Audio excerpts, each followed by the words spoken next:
कम करूं तो कहां से कम करूं, करूं तो कहां से कम करूं। और 24 में क्या होगा गुरुजी? 24 में भाई होगा जो 3 साल से जो मोदी सरकार आएगी फिर दोबारा। हाँ?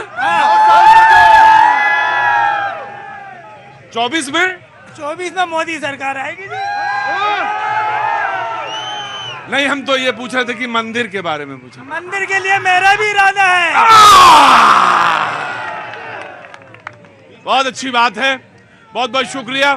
15,000 करोड़ से ज्यादा मेरे दिमाग में जो सबसे, ये निश्चित तौर से मैं भी हिंदू हूं, सनातनी हूं, मुझे भी वो खबर अच्छी लगी। भगवान की प्राण प्रतिष्ठा होगी 14 तारीख से, मैं भी वहीं पे हूं अयोध्या में। और सच मानिए आप सारे लोग वहां पे उपस्थित हैं, सारे लोग उपस्थित हैं वहां पे, सारे लोग हैं, सारे लोग सशरीर नहीं तो मन से। और जो देश का नायक है, चलिए ठीक है, किसी को प्रभात जी काम की बात है, आपको थोड़ा सा वो हो जाएगा, इल्म हो जाएगा तो थोड़ा सा जुड़ ही जाएगा। वो नायक है और उसका नायक का, इस देश के नायक का मंदिर बने, ठीक है, किसी की कोई चीज हो सकती है कि ये नहीं, ये गलत, ये सही, लेकिन इस देश का अगर प्रतीक पुरुष कोई है, नायक है, तो वो राम ही है, मर्यादा पुरुषोत्तम, और कोई नहीं। और वो बहुत खुशी और सुखद बात है कि उनका मंदिर बन रहा है, बहुत अच्छी बात है। लेकिन मुझे जो और खुशी हुई वो ये, क्योंकि मैं उसी इलाके का रहने वाला हूं, वहीं से आता हूं, तो 15,000 करोड़ से ज्यादा के प्रोजेक्ट्स वहां आने वाले हैं या शुरू हो गए हैं कुछ काम। ये मेरे लिए बहुत अच्छा है कि वहां के तमाम सारे आसपास के जिलों, बस्ती, गोंडा, बहराइच, अयोध्या, काम धंधा और रोजगार मिलेगा। मेरे लिए सबसे अच्छी बात यह है, बहुत अच्छी बात। जो लोग आए, कहां से आना हुआ आपका? गुड़गांव से। अरे बाप रे बाप, बहुत दूर है। Thank you so much. बहुत बहुत सारे लोग। आप कहां से आई हैं? पटना बिहार से। पटना तो बगैर तो काम बनता ही नहीं है, बिहार के बगैर कहीं काम नहीं बनता जी।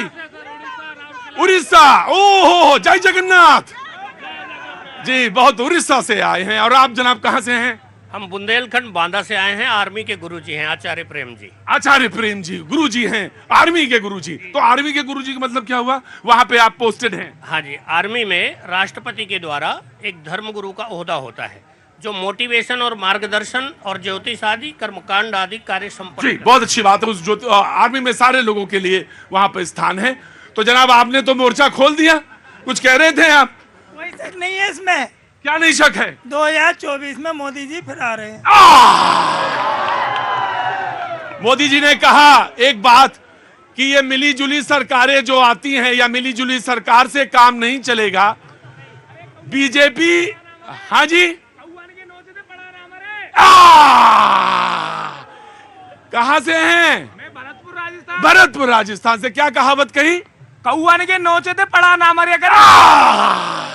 मुझे समझ में आ गया, हर चीज बताई नहीं जाती है। बाकी लोग समझ गए हैं, भरतपुर के आसपास के लोग, अलवर के आसपास के लोग समझ गए। तो उन्होंने कहा कि ये मिली जुली सरकार से काम नहीं चलेगा। अंदाजा उन्होंने बता दिया। INDIA की तरफ इशारा कर रहे थे।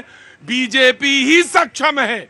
डिबेट आज खोलता हूं और जो मेहमान हमारे साथ आज मौजूद हैं, और सबसे पहली बात तो ये कि पहले सबको बहुत बहुत शुभकामनाएं नए साल की। कल इतवार है और कल शो नहीं करूंगा मैं, परसों नए साल में आपसे मुलाकात होगी। तो नए साल की सबको बहुत बहुत, और आप लोगों का 2023 में जो सहयोग मिला उसके लिए मैं बहुत बहुत तहे दिल से बहुत स्वागत है आपका। और बधाई भी देता हूं कि 24 आपके लिए बहुत सुखद हो, आप सभी के लिए। ऋषभ तिवारी जी बीजेपी का पक्ष रखने के लिए मौजूद है, बहुत बहुत शुक्रिया। डॉक्टर नीति शर्मा पॉलिटिकल एनालिस्ट, बहुत बहुत शुक्रिया। शैलेंद्र दुबे जी पॉलिटिकल एनालिस्ट, बहुत बहुत शुक्रिया। Alok Vats ji, thank you so much, political analyst. Prabhat Kumar ji political analyst, बहुत बहुत शुक्रिया। अभिषेक सोम जी समाजवादी पार्टी के, आज पहली बार शरीक हो रहे हैं शो में, इसलिए ताली बजा के, जो रिवाज है हमारा, स्वागत करिए इनका, जोरदार ताली बजाइए। बहुत बहुत शुक्रिया, thank you so much. Pankaj Srivastava ji हमारे सहयोगी रहे हैं और हमारे साथ काम भी किया है इन्होंने, और अब ये कांग्रेस में हैं और कांग्रेस के नेता हैं, कांग्रेस का पक्ष रखेंगे। बहुत बहुत शुक्रिया बहुत बहुत शुक्रिया पंकज जी। अभिषेक तिवारी जी आम आदमी पार्टी का पक्ष रखने के लिए मौजूद हैं, बहुत बहुत शुक्रिया। प्रभात जी पॉलिटिकल एनालिस्ट, बहुत बहुत शुक्रिया। वह लखनऊ से आए हैं, बहुत बहुत शुक्रिया, थैंक यू सो मच। एहसान अब्बासी साहब पसमानदा समाज से, बहुत बहुत शुक्रिया। और ऑटो वाले नवल भैया कहाँ गए? आ गए तुम, बहुत अच्छी बात जी। कल नहीं आए, कोई बात नहीं। बातचीत का सिलसिला शुरू करते हैं। आपने क्या कहा? डिबेट आज आपसे खोलते हैं। आपने कहा क्या 24 में क्या? मोदी जी। क्यों मोदी जी? मोदी जी ने क्या नहीं करा? सब कुछ करा। तो सबसे ज्यादा मुसलमानों को मकान दिए, पैसे दिए बनाने के लिए, राशन मिल रहा है, और क्या चाहिए? मुसलमानों को ओए हाय, तो डिबेट तो आज बहुत बिल्कुल खुलती है। मैं आपको रोकता हूं जी। कांग्रेस से रुको, आराम से, मैं आता हूं, जो हाथ उठाओ मैं आता जाऊंगा जी। कांग्रेस से शुरू करता हूं। मैंने कहा कि मिलीजुली नहीं सरकार बीजेपी की जी, आपको खड़ा होना पड़ेगा जी। पहली बात तो ये जो एक सैद्धांतिक बात है, और वो ये है कि मिलीजुली सरकार बेहतर नहीं होती, ऐसा कहा मोदी जी ने। मेरा ख्याल है अटल बिहारी वाजपेयी जी की सरकार भी एक मिलीजुली सरकार थी, और मनमोहन सिंह जी की सरकार जो 10 साल चली वो भी मिलीजुली सरकार थी, जिसमें भोजन का अधिकार मिला, शिक्षा का अधिकार मिला, सूचना का अधिकार मिला, मनरेगा जैसी चीज मिली जिसने भारत के ग्रामीण जीवन की अर्थव्यवस्था को बदल के रख दिया, पलायन रोका।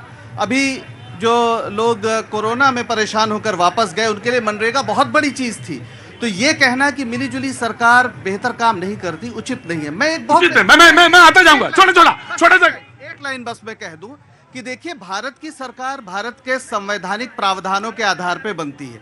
अगर वो संवैधानिक प्रावधानों के आधार पर बनती है और भारत की सरकार होती है तो हमेशा मजबूत होती है, वो कैसे भी बने। बीजेपी का रिस्पॉन्स जी।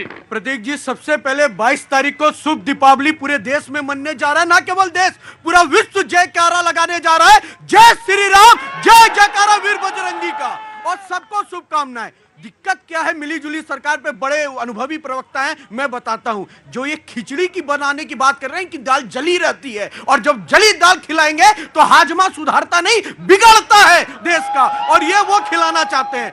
कांग्रेस मतलब खा जाओ देश, इसीलिए हम कहते हैं मिलीजुली। गलत, देखिए मैंने कल भी टोका था कांग्रेस को, आपको आज टोक रहा हूं, गलत अर्थ न निकालिए। क्लियर कर रहा हूं। एक बड़ा अच्छा मूवी था अंदाज अपना अपना, उसमें था मास्टर गोगो, आया हूं तो कुछ ना कुछ लूट के जाऊंगा। ये वही नीति से है, आया हूं तो कुछ ना कुछ बोलूंगा उठपटांग। आज वो दिन देश नहीं भूला प्रतीक भैया। आज जब राम मंदिर बन रहा है, पूरा देश उत्सव में है, तो किसी को पीड़ा भी हो रही है कि भैया कहीं ये क्यों हो रहा है। नहीं, सभी लोग प्रसन्न हैं और सभी लोग बहुत खुश हैं, है ना? सब नहीं प्रसन्न है, क्यों? ऑपोजिशन वाले नहीं पसंद नहीं है उन लोग सर। नहीं पसंद है? क्या नहीं पसंद है? देखिए आराम से खड़े रहिए, वही खड़े रहिए जी। उनको जानबूझ के कहीं ना कहीं मीन मेक निकालने की आदत है, मीन मेक निकालने की आदत है। क्या नाम है आपका? 15 साल आपसे कोई पूछेंगे नहीं और कैमरा भी आप तक नहीं आएगा जी। बोले कि कुछ लोग पसंद नहीं है जी। मेरा मानना है ऋषभ भाई, अगर कोई प्रसन्न नहीं होगा आज तो मैं सुनता था भारतीय जनता पार्टी के लोग ही कहते थे कि भाजपा के 3 धरोहर अटल आडवाणी मुरली मनोहर। अटल जी तो महाप्रयाण कर गए, नमन है उनको, लेकिन आडवाणी जी और जोशी जी कहाँ हैं? मैं चाहता हूं उनको जरूर जाना चाहिए। वैसे ये आपका अपना विषय है, आप अपने बुजुर्गों का कितना सम्मान करते हो हमें पता है, देश जानता है। लेकिन सनातन धर्म की बात हो रही है, आपने कहा 22 को दीपावली मनाई जाएगी। सोनिया जी जा तो रही है? नहीं, मैं कह रहा हूं बिल्कुल जाना चाहिए उनको, जा रही है। 22 तारीख को एक व्यक्ति को और जाना चाहिए मेरे हिसाब से। जब मैं प्रभु श्री राम का स्मरण करता हूं तो मैं कहता हूं नीलांबु श्यामल कोमलांगम सीता समारो पितवाम भागम पाणव महासायक चारु चापम नमामि रामम रघुवंशनाथम। मैं जब भगवान श्री राम का करता हूं स्मरण तब कहता हूं रामाय राम भद्राय रामचंद्राय वेद से रघुनाथाय नाथाय सीताया पतिये नमः। तो मेरा मानना है प्रधानमंत्री जी, करबद्ध निवेदन है, बड़ा सम्मानित चैनल है, आप तक आवाज जरूर जाएगी। एक अदना सा भारतीय आपसे निवेदन करता है। मुझे क्या निवेदन किया? ये तो नहीं कहोगे राम है या नहीं है, इसका आधार दो पहले। निवेदन तो सुन लीजिए, प्रतिज्ञा निवेदन सुन लीजिए। अगर मेरे निवेदन से आपको या किसी को इस पैनल को आपत्ति होगी तो बता। अरे कुछ नहीं, राम का देश है, राम का कोई आपत्ति कैसे होगी? आप बोलिए जी। संत शिरोमणि हमारे देश में और महान संत हुए और अभी भी संत हैं, बहुत सारे संत हैं। वो संत इस बात का देंगे कि मैं सही हूं गलत हूं। सनातन धर्म में अगर आपकी पत्नी जीवित है तो किसी भी यज्ञ में बिना पत्नी के अगर आप यज्ञ पे बैठते हैं वो यज्ञ अपूर्ण होगा और भगवान श्री राम ने भी कहा है, और इसीलिए मैंने दो स्मरण दिए। भगवान श्री राम का स्मरण करने से पहले आपको माता सीता का स्मरण करना होता है। राधा के बाद कृष्ण आते हैं, गौरी के बाद शंकर आते हैं। तो प्रधानमंत्री जी, मेरा मानना है, करबद्ध निवेदन है आपसे, आप अपनी धर्मपत्नी जी को लेके ही अयोध्या जाइएगा 22 को और करवाइएगा। आप जवाब देंगे इसका? चलिए, अच्छा जी, आप ही जवाब दीजिए। चलिए, क्या नाम है आपका? उत्कर्ष। उत्कर्ष जी, दीजिए। सर मैं ये कहना चाहता हूँ, इनकी स्पीच तो बहुत अच्छी है, हाँ। पर इन्होंने गलती ये कर दी, इन्होंने कांग्रेस ज्वाइन करके। इन्हें आना भी, मतलब ये आदमी अच्छे हैं लेकिन गलत जगह हैं। गलत जगह है। मतलब कहते हैं ना कि गलत जगह अपनी एनर्जी लगा रहे हो, ये वो लगा रहे हो।